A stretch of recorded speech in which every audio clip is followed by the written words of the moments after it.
بسم الله الرحمن الرحيم.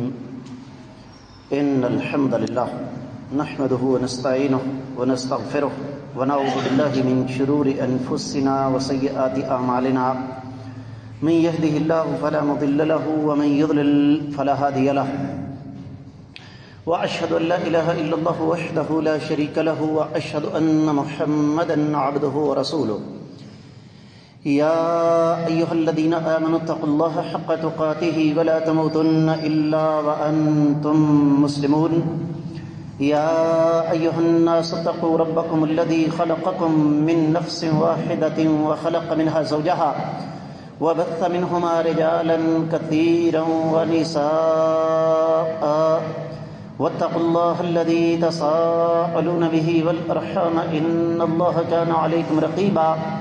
يا أيها الذين آمنوا اتقوا الله وقولوا قولا سديدا يصلح لكم أعمالكم ويغفر لكم ذنوبكم ومن يطع الله ورسوله فقد فاز فوزا عظيما. أما بعد فإن خير الحديث كتاب الله وخير الهدي هدي محمد صلى الله عليه وسلم وشر الأمور محدثاتها وكل محدثة بدعة وكل بدعة ضلالة وكل ضلالة في النار. قال الله عز وجل بعد أعوذ بالله السميع العليم من الشيطان الرجيم بسم الله الرحمن الرحيم قاف والقرآن المجيد بل عجبوا أن جاءهم منذر منهم فقال الكافرون هذا شيء عجيب أإذا متنا وكنا ترابا ذلك رجع بعيد قد علمنا ما تنقص الأرض منهم وعندنا كتاب حفيظ بل كذبوا بالحق لما جاءهم فهم في أمر مريج أفلم ينظروا إلى السماء فوقهم كيف بنيناها وزيناها وما لها من فروج والأرض مددناها وألقينا فيها رواسي وأنبتنا فيها من كل زوج بهيج تبصرة وذكرى لكل عبد منيب ونزلنا من السماء ماء مباركا فأنبتنا به جنات وحب الحصيد والنخل باسقات لها طلع نضيد رزقا للعباد وأحيينا به بلدة ميتا كذلك الخروج كذبت قبلهم قوم نوح وأصحاب الرس وثمود وعاد وفرعون وإخوان لوط وأصحاب الأيكة وقوم تبع كل كذب الرسل فحق وعيد أفعينا بالخلق الأول بل هم في لبس من خلق جديد ولقد خلقنا الإنسان ونعلم ما توسوس به نفسه ونحن أقرب إليه من حبل الوريد إذ يتلقى المتلقيان عن اليمين وعن الشمال قعيد ما يلفظ من قول إلا لديه رقيب عتيد وجاءت سكرة الموت بالحق ذلك ما كنت منه تحيد ونفخ في الصور ذلك يوم الوعيد وجاءت كل نفس معها سائق وشهيد لقد كنت في غفلة من هذا فكشفنا عنك غطاءك فبصرك اليوم حديد وقال قرينه هذا ما لدي عتيد ألقيا في جهنم كل كفار عنيد مناع للخير معتد مريب الذي جعل مع الله إلها آخر فألقياه في العذاب الشديد قال قرينه ربنا ما أطغيته ولكن كان في ضلال بعيد قال لا تختصموا لدي وقد قدمت إليكم بالوعيد ما يبدل القول لدي وما أنا بظلام للعبيد يوم نقول لجهنم هل امتلأت وتقول هل من مزيد وأزلفت الجنة للمتقين غير بعيد هذا ما توعدون لكل أواب حفيظ من خشي الرحمن بالغيب وجاء بقلب منيب ادخلوها بسلام ذلك يوم الخلود لهم ما يشاءون فيها ولدينا مزيد وكم أهلكنا قبلهم من قرن هم أشد منهم بطشا فنقبوا في البلاد هل من محيص إن في ذلك لذكرى لمن كان له قلب أو ألقى السمع وهو شهيد ولقد خلقنا السماوات والأرض وما بينهما في 6 أيام وما مسنا من لغوب فاصبر على ما يقولون وسبح بحمد ربك قبل طلوع الشمس وقبل الغروب ومن الليل فسبحه وأدبار السجود واستمع يوم ينادي المنادي من مكان قريب يوم يسمعون الصيحة بالحق ذلك يوم الخروج إنا نحن نحيي ونميت وإلينا المصير يوم تشقق الأرض عنهم صراعا ذلك حشر علينا يسير نحن أعلم بما يقولون وما أنت عليهم بجبار فذكر بالقرآن من يخاف وعيد.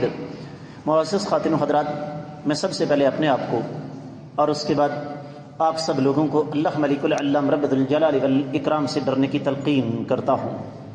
اور جو انسان اللہ تعالیٰ سے ڈرتا ہے، اللہ سے ڈر جاتا ہے، رب کائنات جو انعامات اسے عطا فرماتے ہیں ان میں سے ایک یہ بھی ہے کہ رب کائنات اسے کامیابی کے راستے پر چلنے کی توفیق عطا فرماتے ہیں۔ کامیابی کا راستہ کون سا ہے؟ وہ اللہ تعالیٰ کی نازل کردہ وحی کا علم حاصل کرنا ہے۔ میں نے یہ چند جملے آپ کی خدمت میں اس لیے پیش کیے کہ سابقہ خطبہ جمعۃ المبارک میں آپ نے یہ سنا کہ رب کائنات نے دین سیکھنے اور سکھانے والوں کو 20 ایسے اعزازات عطا فرمائے جو کسی اور کا مقدر نہیں ہے۔ آج کا ہمارا موضوع، ہم اپنے بچوں کو دینی مدارس میں کیوں داخل کروائیں بھائی؟ آج اسی موضوع پر بات کریں گے اور معمول کے مطابق نکتوں کی شکل میں بات ہوگی۔ سب سے پہلے تو یہ بات یاد رکھیے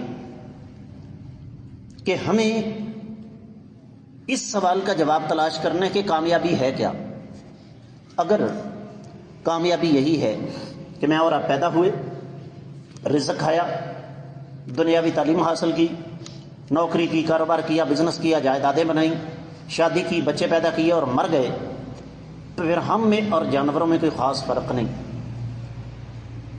اگر کامیابی یہ ہے کہ میرے بینک میں 2 4 10 20 کروڑ روپیہ جمع ہو، میرے پاس لمبی چوڑی جائیداد ہو، میرے گھر میں گاڑیاں ہوں، تو پھر انسانی تاریخ کی سب سے کامیاب جماعت اس سب سے خارج ہو جاتی ہے، کیونکہ صحابہ کرام کی اکثریت کے پاس یہ سہولیات نہیں تھی۔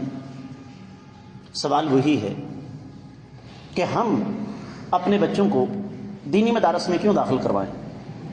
اس لیے کہ جب ہم اپنے بچوں کو دینی مدارس میں داخل کروائیں گے تو وہ اس راستے پر چلیں گے جو انسانی تاریخ کے کامیاب ترین لوگوں کا راستہ ہے۔ اس کے لیے ہمیں ذرا تھوڑا سا پیچھے جانا پڑے گا اور دیکھنا پڑے گا کہ دینی مدارس کی تاریخ کیا ہے۔ ویسے تو بعض اہل علم مکہ میں دار ارقم کو بھی دینی مدرسہ سمجھتے ہیں، لیکن میں اس بارے میں زیادہ بات اس وجہ سے نہیں کروں گا کہ دار ارقم کی صورتحال یہ تھی کہ وہاں پر آزادی میسر نہیں تھی۔ مدینہ پہنچے تو میرے آقا علیہ الصلوۃ والسلام نے جو سب سے پہلا مدرسہ قائم کیا وہ ایک چبوترے پر قائم کیا جس کا نام صفہ تھا۔ اب صفہ والے کون لوگ تھے؟ جنہوں نے اپنی زندگی دین سیکھنے اور سکھانے کے لیے وقف کر رکھی تھی، اور اس کے لیے انہوں نے دنیا ساری چھوڑ دی تھی، نہ کوئی پیشہ نہ کوئی تجارت۔ وجہ اس کی کیا ہے؟ دین کا میدان یہ دنیاوی میدانوں کی نسبت زیادہ توجہ بھی مانگتا ہے، زیادہ ذہن بھی مانگتا ہے، زیادہ مشقت بھی مانگتا ہے۔ لکھنے والوں نے لکھا، صحیح بخاری میں حدیث ہے، سیدنا ابو ہریرہ رضی اللہ تعالیٰ عنہ فرماتے ہیں دین ہم تک کیسے پہنچا ہے؟ فرماتے ہیں صفہ کے چبوترے پر میں نے 70 صحابہ کو دیکھا، ان میں سے کوئی بھی ایسا نہیں تھا جس کے پاس دوسری چادر ہو، ایک تہہ بند ہوتا تھا یا رات کو اوڑھنے کا کپڑا۔ رات کو سوتے وقت وہ اپنی گردنوں کے ساتھ باندھ لیتے اور اپنے دونوں ہاتھ رات کو سوتے وقت اس کپڑے کے اوپر اپنی ٹانگوں کے درمیان رکھ لیتے تاکہ ان کا سطر عیاں نہ ہو۔ یہ ایک دفعہ، تیسری دفعہ یہ لفظ استعمال کرنے لگا ہوں۔ انبیاء کے بعد انسانی تاریخ کی سب سے کامیاب جماعت کی بات کر رہا ہوں۔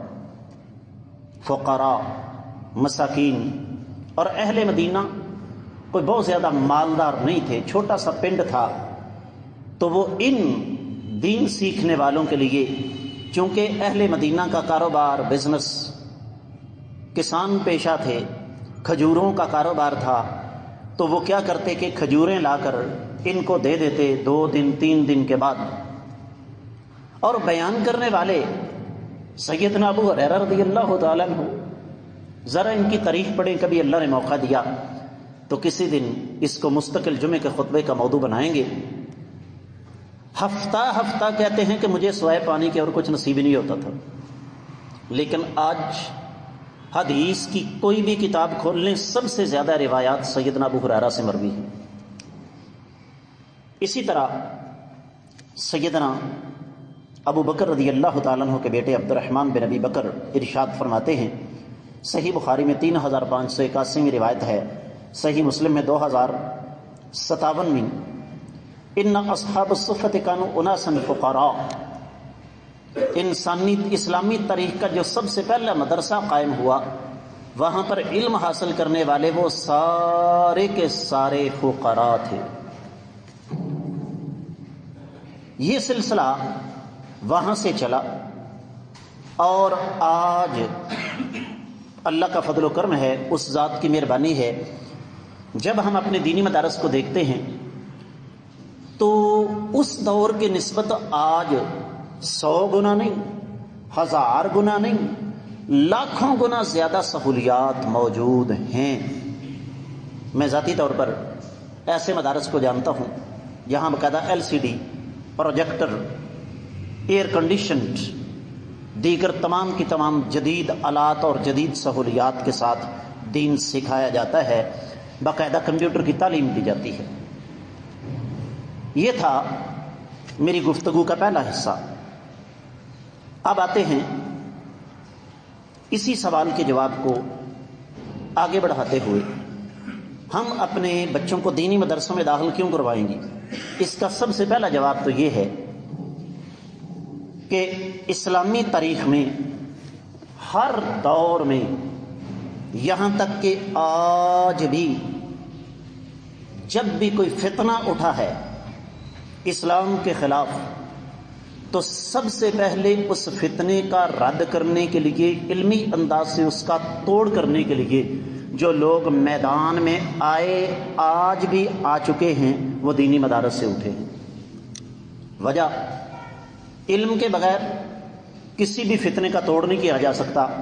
میں تفصیلات میں نہیں جانا چاہتا، یہاں پر بزرگ تشریف فرما ہیں، میری بات سے اتفاق کریں گے۔ ملک صاحب شاید آپ کو بھی یاد ہو، جب روس نے سوشلزم کا نعرہ لگایا تو وطن عزیز پاکستان میں بھی یہ اس نعرے کی گونج سنائی دی، اور سوشلزم اوپر نعرہ ان کا بڑا خوبصورت ہے، لیبل بڑا خوبصورت ہے، مساوات، برابری۔ حالانکہ میرا ایک سوال ہے، اسلام کی بات چھوڑیں، قرآن کہتا ہے قل هل يستوي الذين يعلمون والذين لا يعلمون، پڑھا لکھا انپڑھ برابر نہیں ہو سکتے۔ عقل بھی کہتی ہے ایک MA پاس اور ایک انگوٹھا لگانے والا برابر نہیں ہو سکتے۔ لیکن ان ساری باتوں کو چھوڑیں، اس وقت جو حقوق رشین صدر کے ہیں، کیا ایک عام روسی کو وہ حقوق حاصل ہیں؟ بکواسیات ہیں، فضولیات ہیں۔ لیکن جب یہ 70 کی دہائی میں سوشلزم کا نعرہ لگایا پاکستان کے کچھ سیاست دانوں نے، تو بہت سارے لوگ اس فتنے کا شکار ہو گئے کہ یہ تو اسلامی مساوات آ گیا۔ اس وقت بھی علماء کی جماعت تھی جنہوں نے کہا یہ فتنہ ہے اور یہ بہت بڑا فتنہ ہے، اور اس کی سرکوبی کے لیے میدان میں آئے۔ آج کے دور میں بہت سارے بد نصیب دشمنان صحابہ، میں کسی کا نام لے کر اپنی زبان گندی نہیں کرنا چاہتا، حقیقت میں وہ نام توحید کا لیتے ہیں، لیکن حقیقت اس کے برعکس ہے، وہ اسلام کی جڑیں کاٹ رہے ہیں، صحابہ کرام رضوان اللہ علیہم اجمعین پر، ان پر تان توڑتے ہیں، کردار کشی کرتے ہیں، اسلام کی جڑیں کھوکھلی کر رہے ہیں۔ ان کا توڑ کرنے کے لیے بھی جو لوگ میدان میں آئے، وہ صرف اور صرف دینی مدارس سے اٹھے۔ پھر آگے بڑھیے، وطن عزیز پاکستان میں ابھی اس قدر لادینیت نہیں پھیلی کہ لوگ دین کو بالکل ہی بھول جائیں۔ کسی آدمی کا تعلق چاہے شہر کے ساتھ ہو، چاہے دیہات کے ساتھ ہو، جب بھی اس کے سامنے کوئی شرعی مسئلہ آتا ہے تو پوچھنے کے لیے علماء کا رخ کرتا ہے، اور علماء انہی دینی مدارس کے فیض یافتگان ہیں۔ میں اس پر لمبی چوڑی تفصیل نہیں بیان کرتا آپ کے سامنے۔ آپ کہیں گے کہ جی پاکستان کی یونیورسٹیاں ایم اے اسلامیت کرواتی ہیں، وہ ایم اے اسلامیت کیسے ہوتا ہے یہ مجھ سے بہتر کوئی نہیں جانتا، کیونکہ میں نے ایم اے اسلامیت کرنے والوں کو تیاری بھی کروائی ہوئی ہے، اسلامیات میں ایم فل کرنے والوں کو بھی تیاری کروائی ہے، پی ایچ ڈی کرنے والوں کو بھی تیاری کروائی ہے۔ وہ 1-2 مہینہ صرف کتابیں سرسری نظر سے پڑھتے ہیں تاکہ امتحان پاس کر سکیں۔ گہرا علم یہ صرف دینی مدارس سے ملتا ہے۔ پھر شریعت اسلامیہ صرف عقیدہ اور عبادات کا نام نہیں، ہمارے رسم و رواج، رہن سہن، اس کا تعلق بھی شریعت کے ساتھ بہت گہرا ہے۔ ہمارے معاشرے میں نکاح ہے، جنازہ ہے، اس سے پہلے مردے کا غسل ہے۔ حالانکہ میں ذاتی طور پر اس چیز کے خلاف ہوں، میں یہ سمجھتا ہوں کہ ہمیں مردے کو غسل خود دینا چاہیے، جنازہ ہمیں خود پڑھانا چاہیے، کیونکہ جس درد کے ساتھ، جس پیار اور محبت کے ساتھ ہم اپنے بزرگوں کو غسل دے سکتے ہیں یا ان کی نماز جنازہ پر دعائیں پڑھ سکتے ہیں، کوئی اور ایسا نہیں کر سکتا۔ لیکن جو زمینی حقیقت ہے، گراؤنڈ ریالٹی ہے، اسے نظر انداز نہیں کیا جا سکتا۔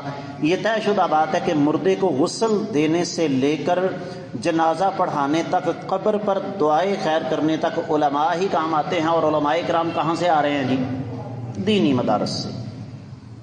پھر اللہ رب العزت نے ہمیں جو دین عطا فرمایا، اس میں مسجد ایک معاشرتی اکائی ہے۔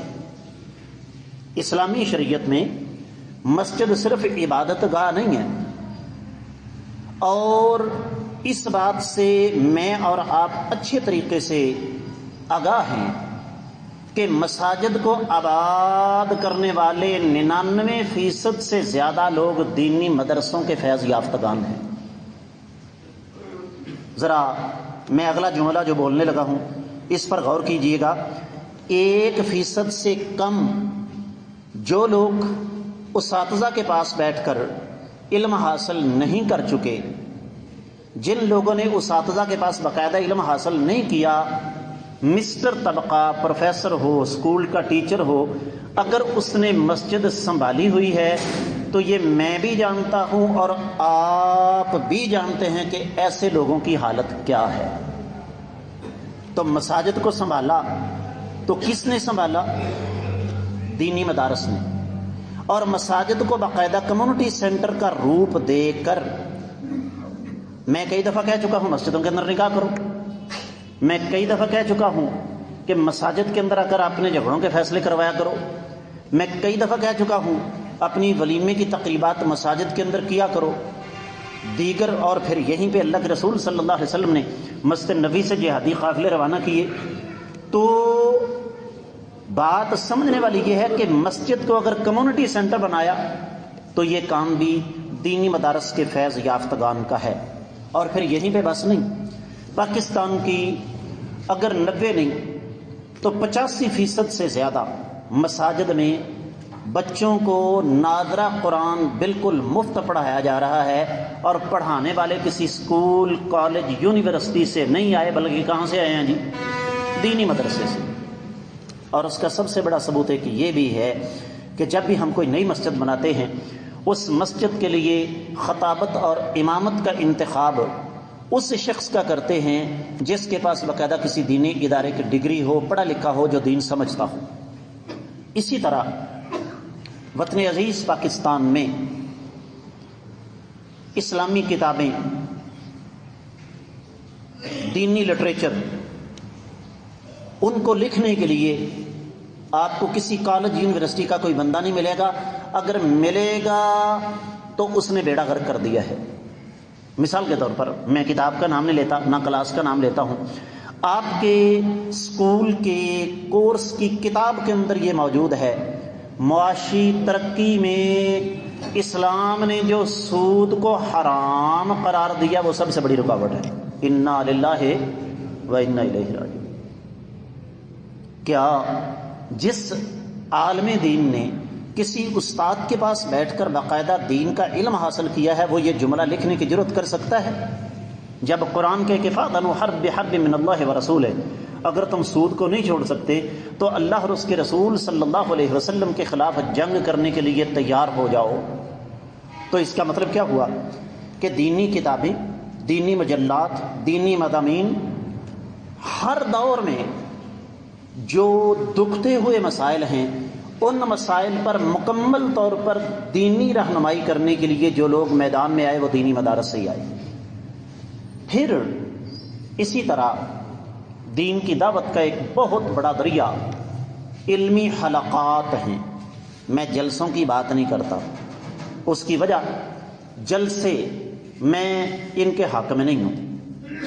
ساری رات کانفرنس کروائی، فجر سے آدھا گھنٹہ پہلے کانفرنس ختم ہوئی، 10 سے 12 بڑے بڑے نام بلوا لیے، لوگوں کو ساری رات جگایا، میرے علم کے مطابق اس کا کوئی نتیجہ نہیں نکلتا۔ لیکن جو ایک دینی حلقہ ہوتا ہے باقاعدہ، اللہ رب العزت ہمارے مشائخ کو اپنے حفظ و امان میں رکھے، لمبی عمریں عطا فرمائے، کہ کسی مستند عالم دین کو بلایا گیا، ان سے آدھا گھنٹہ پون گھنٹہ کسی خاص موضوع پر گفتگو کروائی گئی، اس کے بعد ان سے کوئی 10 منٹ 20 منٹ 25 منٹ آدھا گھنٹہ سوال و جواب ہوئے، لوگوں کے ذہن کھلے، لوگوں کو دین کا پتہ چلا۔ یہ کام بھی صرف اور صرف دینی مدارس میں ہوتا ہے۔ بیٹا آگے آ جاؤ نا، لوگ آپ کے کندھے پھلانگ پھلانگ کر رہے ہیں، یہ جگہ ساری خالی پڑی ہوئی ہے، یہ بزرگوں کو کرسیاں دے دیں جی، یہ بزرگ جو پیچھے بیٹھے ہیں نا یہ کرسیاں بیٹا ان کو دے دو۔ تو اس کا مطلب کیا ہوا کہ دین کی دعوت کو پھیلانے میں کلیدی کردار ادا کرنے والے یہ دینی مدارس کے فیض یافتگان ہیں۔ پھر بات کو آگے بڑھاتے ہیں، جب بھی اسلام کی نظریاتی یا جغرافیائی حدود پر حملہ ہوا تو سب سے پہلے دینی مدارس والے ہی آگے آئے۔ توجہ کیجیے گا، شاید میری یہ بات بعض دوستوں کو اچھی نہ لگے۔ پاکستان کے اکثر سیاستدان جن کے آگے ہم دمالیں ڈالتے ہیں، اکثریت کے پاس، ان کے بچوں کے پاس غیر ملکی نیشنلٹیاں ہیں۔ پنجابی کی ایک مثال ہے، میں یہاں دینا نہیں چاہتا، بزرگ سمجھ گئے ہوں گے کہ پنڈ نو اگ لگی، پتہ نا اگلی بات میں نہیں کرتا۔ جب بھی اس ملک پر اللہ تعالیٰ اس کو قیامت تک لیے شاد و آباد رکھے، کوئی کڑا وقت آیا، یہ سارے کے سارے ظالم جہاز پکڑ کر بھاگ جائیں گے، لیکن اس ملک کے لیے اگر کوئی قربانی دے گا تو یہی دینی مدارس والے دیں گے، کیونکہ ہمارا یہ ایمان ہے کہ اس ملک کی اساس اور بنیاد لا الہ الا اللہ پر ہے۔ وقت چونکہ مختصر ہے، میں جلدی ایک مثال دے کر بات کو آگے بڑھاؤں گا۔ یہ 6 ستمبر کو انڈیا نے حملہ کیا لاہور، 7 ستمبر کو چونڈا کا محاذ گرم ہوا، 1965 کی بات کر رہا ہوں۔ 8 ستمبر کو بزدل بغیرت ہندو نے تھرپارکر پر حملہ کر دیا۔ اب وہ اتنا فاصلہ تھا کہ وہاں اتنی جلدی فوج نہیں پہنچ سکتی تھی۔ فیصلہ یہ ہوا کہ مساجد کو استعمال کیا جائے۔ کسے استعمال کیا جائے؟ مسجدوں میں اعلان ہوئے کہ پاکستان کے دفاع کے لیے، اس پاک سرزمین کے دفاع کے لیے 1 گھنٹے میں 5000 نوجوانوں کی ضرورت ہے۔ لیکن یہ آواز کہاں سے آئی؟ مسجد سے۔ آدھے گھنٹے میں 50,000 نوجوان تیار ہو گئے۔ آپ تو روتے ہیں نا، قومی اسمبلی کی سیٹ، صوبائی اسمبلی کی سیٹ، ضلع کونسل کی سیٹ، یونین کونسل کی چیئرمین شپ، اللہ کی قسم اٹھا کے کہتا ہوں جہاں میں کھڑا ہوں اس کے مقابلے میں یہ ساری کی ساری سیٹیں 0 سے بھی نیچے ہیں۔ اس کی وجہ یہاں میرے سامنے ایک انگوٹھا لگانے والے مزدور سے لے کر ایک PhD تک سب لوگ بیٹھے ہوئے ہیں۔ پیپلز پارٹی کا ہو، کوئی مسلم لیگ کا ہو، پاکستان تحریک انصاف کا ہو، ہمیں اس سے کوئی غرض نہیں۔ یہاں نہ کوئی اپوزیشن نہ کوئی گورنمنٹ، یہاں تک کہ یہاں فرقہ بھی کوئی نہیں، سارے کے سارے قرآن و حدیث کے نام پر اکٹھے ہونے والے۔ تو دین اسلام کی حفاظت کے لیے دینی مدارس کا کردار، اسلام کی نظریاتی سرحدوں کی حفاظت کے لیے دینی مدارس کے کردار کو نظر انداز نہیں کیا جا سکتا۔ پھر اسی طریقے سے کچھ علوم ایسے ہیں جو آپ کو سوائے دینی مدارس کے کہیں نہیں ملیں گے. مثال کے طور پر علم تجوید. علم تجوید کیا ہے؟ کون سا حرف کہاں سے ادا ہوگا، کس حرف کو آپ نے لمبا کرنا ہے، کس حرف کو آپ نے چھوٹا کرنا ہے. کیونکہ عربی زبان میں کسی حرف کو لمبا یا چھوٹا کرنے سے، زبر کو زیر، زیر کو پیش بنا دینے سے معنی کے اندر زمین آسمان کا فرق پڑ جاتا ہے. میں ایک چیلنج کرتا ہوں، پورے پاکستان میں کسی ایسے اسکول، کالج، یونیورسٹی کا نام بتائیے جہاں تجوید پڑھائی جاتی ہو. وراثت. اور یہ چھوٹا سا کام نہیں ہے، میں آپ کو بتا دوں، نبی کریم صلی اللہ علیہ وسلم نے اس بارے میں بڑی سختی فرمائی. ان بچوں بھائیوں کو خاموش نہیں کروا سکتا بھائی. جس کو خطاب عام آیا ممبر پر آ جائے میرے بھائی، ہم سارے سنتے ہیں. وراثت کا علم. ایک آدمی فوت ہو گیا، ایک اس کی بیوی، 3 اس کے بیٹے، 5 اس کی بیٹیاں، 4 اس کے بھائی، 6 اس کی بہنیں، والدین بھی زندہ ہیں. 80 کروڑ کی جائیداد کا مالک ہے. وہ جائیداد اللہ کے حکم کے مطابق کیسے تقسیم ہوگی، یہ کوئی پروفیسر، کوئی ڈاکٹر، کوئی انجینئر، کوئی صحافی، کوئی پائلٹ، کوئی وکیل آپ کو نہیں بتا سکتا. یہ آپ کو علم دینی مدارس سے ملے گا. اصول حدیث. کس بنیاد پر حدیث کو مسترد کیا جا سکتا ہے، صحیح حدیث کی شرائط کیا ہیں. پرانی مسجد کے ممبر پر میں نے ایک جمعے کا خطبہ دیا تھا بڑے آسان الفاظ میں. یہ وہ علوم ہیں جو آپ کو پورے پاکستان میں کسی دینی ادارے میں نہیں، کسی دنیاوی ادارے میں نہیں ملیں گے. پھر اسی طریقے سے جب بھی کوئی طالب علم دینی مدرسے میں داخل ہوتا ہے، اس کو 3 چیزوں کا خاص طور پر سبق دیا جاتا ہے. سب سے پہلے تقوی، اس کے بعد اخلاص، اور اس کے بعد تربیت.